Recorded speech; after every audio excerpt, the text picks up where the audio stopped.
Hey everybody, this is Wendy Ponomarenko. I'm the art teacher and librarian at Temple Emanu-El. And as part of the ongoing library project, I've been reading a book a night and from our library and recording it and editing it and posting it up on the Temple Facebook page and also the YouTube page now.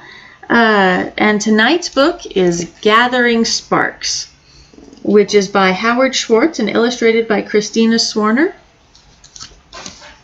Hope you enjoy. This is Gathering Sparks by Howard Schwartz and Kristina Swarner.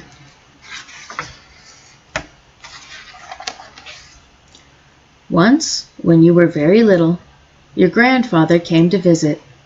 That night the moon was full, and the sky was filled with stars, and your grandfather said, "The sky's so clear tonight, let's go outside." So you went out into the yard, where fireflies lit up the dark and crickets chirped at all their might. You and your grandfather peered up at the sky, crowded with stars. For a long time, no one spoke. And then you asked, "Where did all the stars come from?" And your grandfather said, "Long ago, before this world was created, God sent forth 10 vessels, like a fleet of ships, each carrying its cargo of light.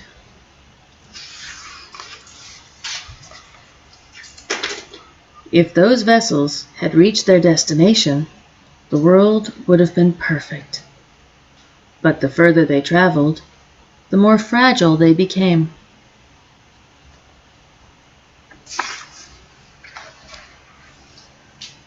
Finally, the vessels shattered, scattering sparks of light throughout the heavens, and that is how the stars came into being.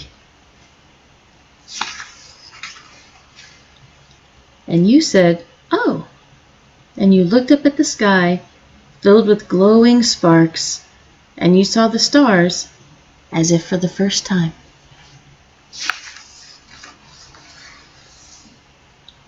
Then your grandfather said, "But the sparks did not only fall in heaven, they fell everywhere, in so many places, that God needed our help to gather them. That's why we were created, to gather the sparks no matter where they're hidden." And you asked, "But how can sparks be gathered?"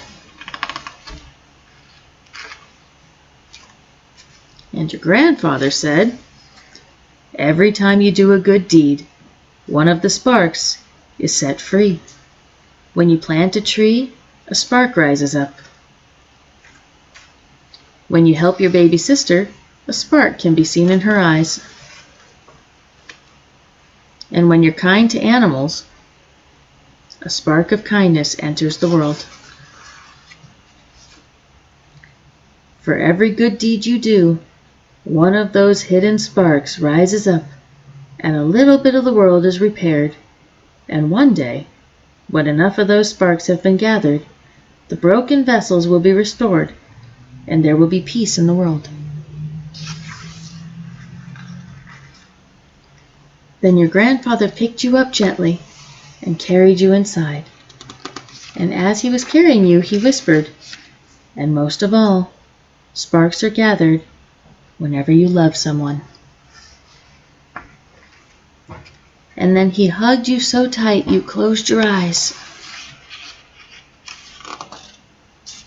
And when you opened them, you saw sparks glowing everywhere.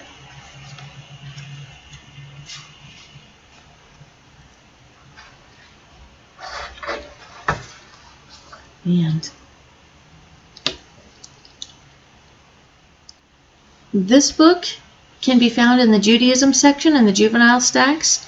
This one is referring to Kabbalah, a story from Kabbalah, which was written by Rabbi Isaac Luria in the 1500s, who lived in the northern Israel city of Safed.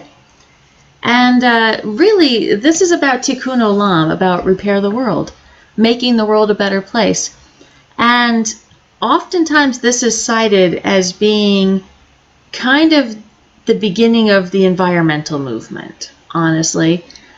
Jews ever since, well, probably ever since all time, but especially since the 1500s, have been making a point of doing good acts, of doing mitzvah.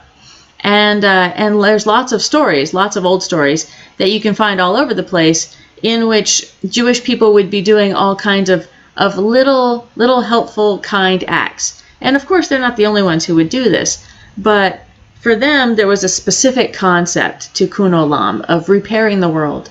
And this idea that the world is in some way fractured, in some way broken, and that we have the need to fix it. And in fact, that's why we're here. And so you can study Kabbalah, you can study mysticism. We've got many books about Kabbalah, many resources. You could study with our rabbis about Kabbalah and Jewish mysticism. But as a good starter, in the juvenile stacks, we have this book as well as several others that you can find in the Judaism section. Hope you enjoy.